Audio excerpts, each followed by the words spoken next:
Assalamualaikum warahmatullahi wabarakatuh. Sebelumnya kami ucapkan terima kasih kepada Pak Made selaku dosen pengampu mata kuliah hukum pajak dan teman-teman yang saya sayangi telah meluangkan waktunya untuk menonton video presentasi dari kelompok kami. Kami dari kelompok 1 akan mempresentasikan hasil diskusi kami dengan materi penetapan dan ketetapan pajak. Perkenalkan, saya Abidah Delia dengan NIM 265 dan teman-teman saya Geoffrey Cliff dengan NIM 060, Nur Imamah Jayanti dengan NIM 143, Diah Santika dengan NIM 072, Dia Audrey Hapsari dengan NIM 145, dan Aldo Rahmadani dengan NIM 238. Nah, di sini saya akan menjelaskan tentang penetapan pajak. Apa sih penetapan pajak itu? Jadi, penetapan pajak itu adalah proses wajib pajak baik OP ataupun badan itu menghitung dan membayarkan sesuai dengan perhitungannya yang berdasarkan dengan ketentuan perpajakan. Dan yang perlu diingat adalah tanpa tergantung oleh adanya surat ketetapan pajak. Nah, setelah itu dilakukan pemeriksaan oleh DJP hingga munculnya surat ketetapan. Jika itu lebih bayar, maka dapat diterbitkan SKPLB atau surat ketetapan pajak lebih bayar. Jika jumlah pajak itu sudah sesuai dengan ketentuan, diterbitkan SKPN atau surat ketetapan pajak nihil. Dan jika pajak kurang bayar, diterbitkan surat ketetapan pajak kurang bayar atau SKPKB. Pada pasal 12 ayat 1 Undang-Undang KUP, penetapan dijelaskan setiap wajib membayar pajak yang terutang sesuai dengan ketentuan peraturan perundang-undangan perpajakan dengan tidak menggantungkan pada adanya surat ketetapan pajak. Pajak yang terutang dimaksud di sini dapat kita lihat pada pasal 12 ayat 2 Undang-Undang KUP, yaitu jumlah pajak yang terutang menurut surat pemberitahuan yang disampaikan oleh wajib pajak adalah jumlah pajak yang terutang sesuai dengan perpajakan. Baik, selanjutnya perkenalkan, nama saya Geoffrey Cliff Hartono dengan NIM 24080694060, dan saya akan menjelaskan tentang SKP atau Surat Ketetapan Pajak. Sebelumnya, apa itu Surat Ketetapan Pajak atau SKP? Surat Ketetapan Pajak adalah catatan informasi keuangan suatu perusahaan pada suatu periode akuntansi yang dapat digunakan untuk menggambarkan kinerja perusahaan tersebut. Selanjutnya, siapa sih yang menerbitkan SKP? Surat ketetapan pajak ini akan dikeluarkan oleh Direktorat Jenderal Pajak atau DJP dalam hal pemeriksaan pajak atas pelaporan surat pemberitahuan atau SPT tahunan atau masa pajak menghasilkan PPh maupun pajak pertambahan nilai PPN. SKP diatur dalam Undang-Undang Nomor 6 Tahun 1983 tentang ketentuan umum dan tata cara perpajakan. Lalu dilakukan perubahan aturan yang tertuang dalam UU Nomor 28 Tahun 2007. Selanjutnya saya akan menjelaskan tentang apa saja jenis dari SKP. Yang pertama yaitu ada Surat Tagihan Pajak atau STP. Seperti namanya, Surat Tagihan Pajak atau STP adalah surat yang dibuat untuk menagih pajak atau sanksi administrasi berupa bunga atau denda. Yang kedua yaitu Surat Ketetapan Pajak Kurang Bayar atau SKPKB. SKPKB dikeluarkan oleh DJP karena WP atau wajib pajak kurang atau tidak membayar pajak terutang, telat menyampaikan SPT masa dari waktu yang telah ditentukan, adanya salah hitung terkait PPN dan pajak penjualan atas barang mewah atau PPN BM yang dikenai tarif 0%, tidak diketahuinya besar pajak terutang. Yang ketiga yaitu Surat Ketetapan Pajak Lebih Bayar atau SKPLB. SKPLB dikeluarkan oleh DJP ketika WP atau wajib pajak lebih membayar pajak terutang dari yang seharusnya atau yang ditetapkan. Dalam SKPLB akan dituliskan berapa jumlah kelebihan pembayaran pajak. Selanjutnya yang keempat yaitu Surat Ketetapan Pajak Nihil atau SKPN. SKPN merupakan surat ketetapan pajak yang menentukan jumlah pokok pajak yang sama besarnya dengan jumlah kredit pajak tidak terutang dan tidak ada kredit pajak. Selanjutnya yang kelima yaitu surat ketetapan pajak kurang bayar tambahan atau SKPBT.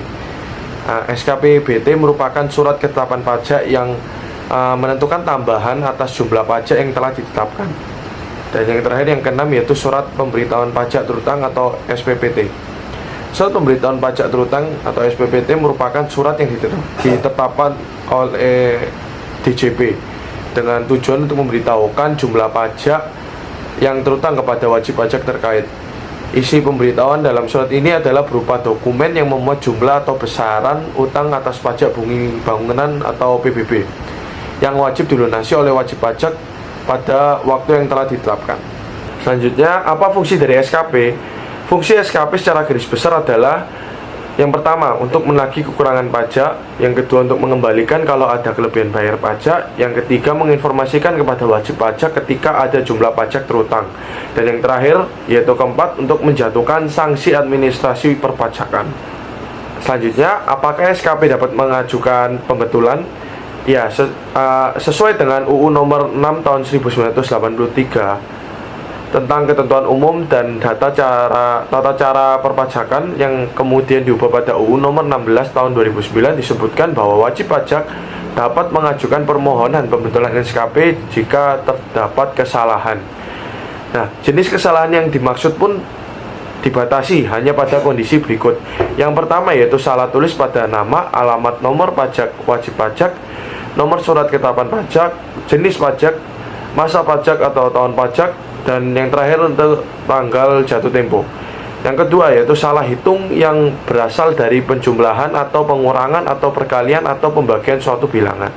Dan yang terakhir yaitu salah penerapan ketentuan tertentu dalam peraturan perundang-undangan perpajakan. Baik, selanjutnya akan dilanjutkan oleh rekan saya. Terima kasih. Selanjutnya, saya akan menjelaskan tentang surat tagihan pajak atau STP. Adalah surat untuk melakukan tagihan pajak atau sanksi administrasi berupa bunga atau denda yang berfungsi sebagai koreksi pajak terutang dan memiliki kekuatan hukum yang sama dengan surat ketetapan pajak. Selanjutnya, apa sih penyebab dari diterbitkannya STP?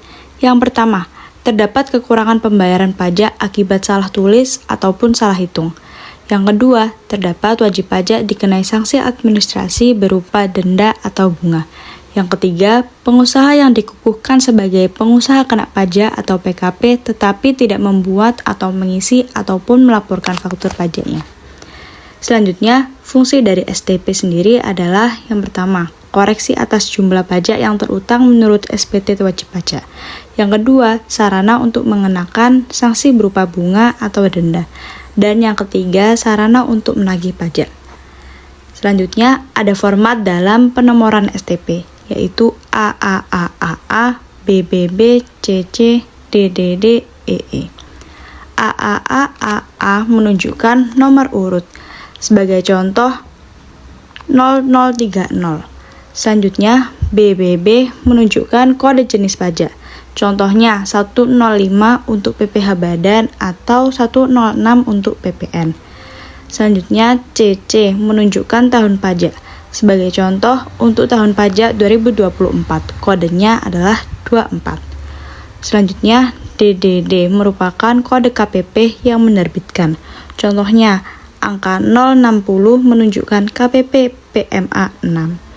Selanjutnya, EE menunjukkan tahun diterbitkannya STP. Misal, STP diterbitkan pada tahun 2025, maka kodenya 25. Selanjutnya yaitu hak istimewa di bidang perpajakan. Hak istimewa di bidang perpajakan merujuk pada posisi khusus yang dimiliki oleh otoritas pajak dan kreditor tertentu dalam hal mengutamakan pembayaran utang pajak dibandingkan dengan utang lainnya. Dalam konteks hukum, hak ini memberikan prioritas kepada pajak sebagai piutang yang harus dibayar sebelum kewajiban lainnya dalam situasi kepailitan atau likuidasi.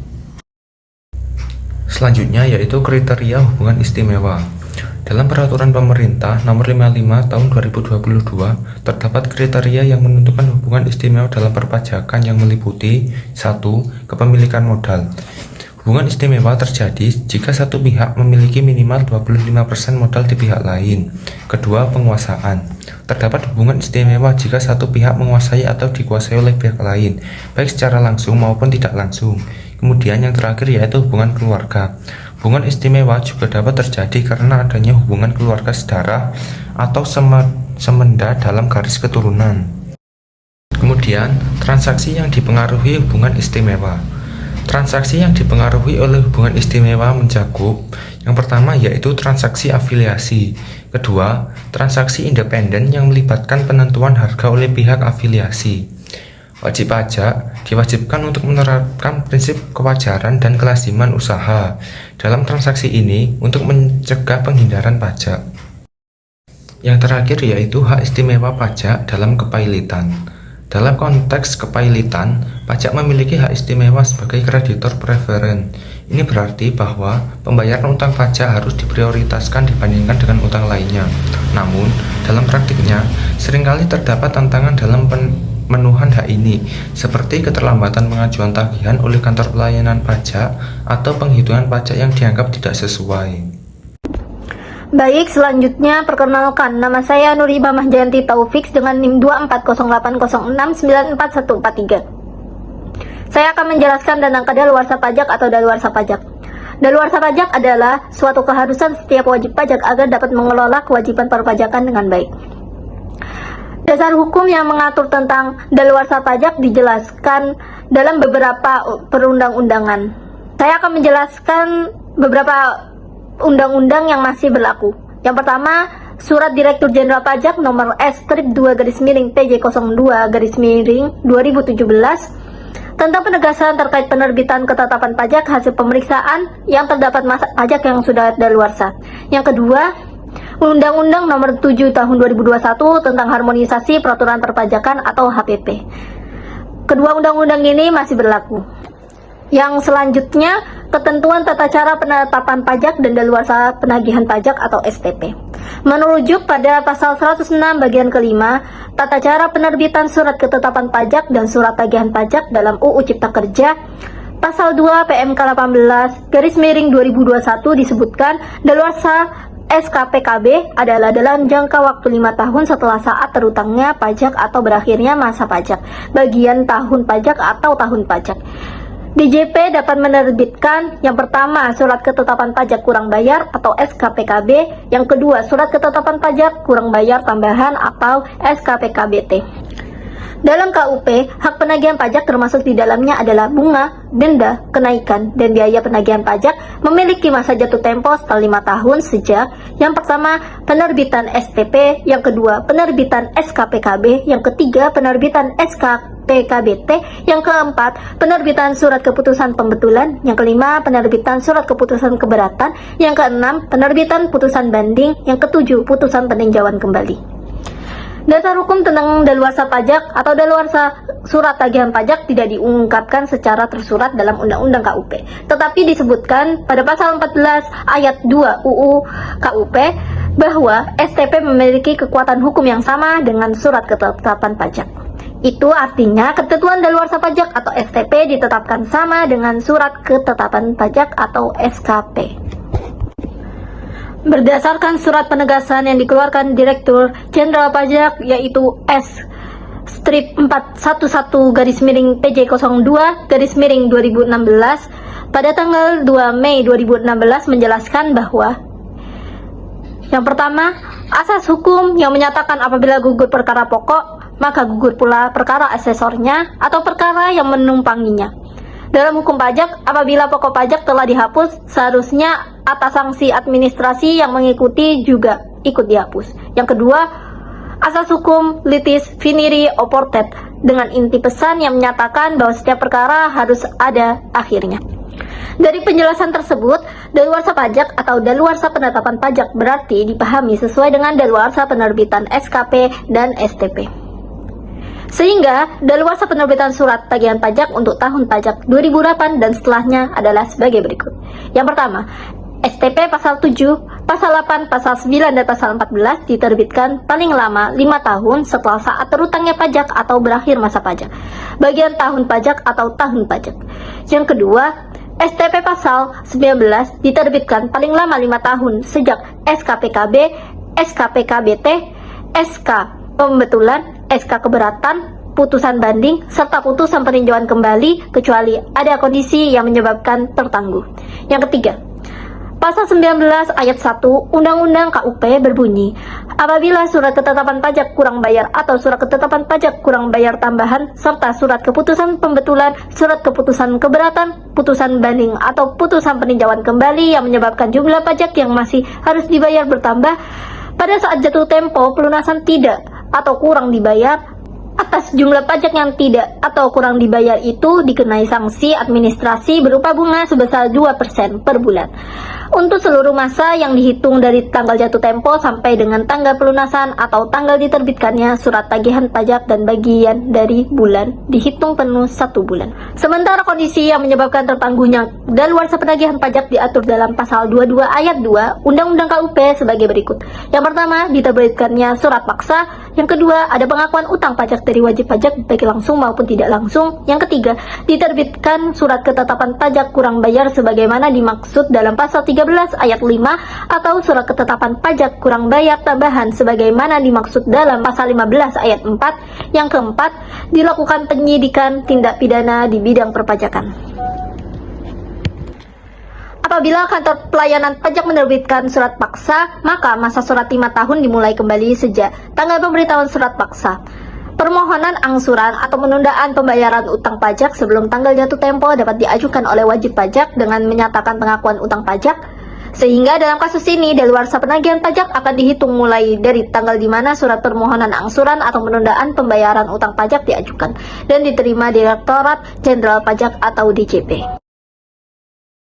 Materi selanjutnya yaitu tentang gugatan, yaitu upaya hukum yang dapat dilakukan oleh wajib pajak atau penanggung pajak terhadap pelaksanaan penagihan pajak atau terhadap keputusan yang dapat diajukan gugatan berdasarkan peraturan perpajakan yang berlaku. Cara pengajuan pajak yaitu surat gugatan diajukan secara tertulis dalam bahasa Indonesia. Surat gugatan disampaikan dalam jangka waktu 14 hari untuk gugatan atas pelaksanaan penagihan dan 30 hari untuk gugatan atas keputusan. Terhadap satu pelaksanaan penagihan atau satu keputusan diajukan satu surat gugatan. Surat gugatan dapat disampaikan dengan cara dikirim melalui pos tercatat. Administrasi gugatan yaitu surat gugatan rangkap 2, fotokopi surat keputusan atau surat lainnya yang digugat, STP untuk gugatan yang terkait STP, pelaksanaan penagihan, bukti bayar setengah dari jumlah pajak yang berutang, fotokopi akte pendirian dan perubahan, surat kuasa, fotokopi kartu kuasa hukum apabila dikuasakan kepada kuasa hukum, dan daftar isian surat gugatan.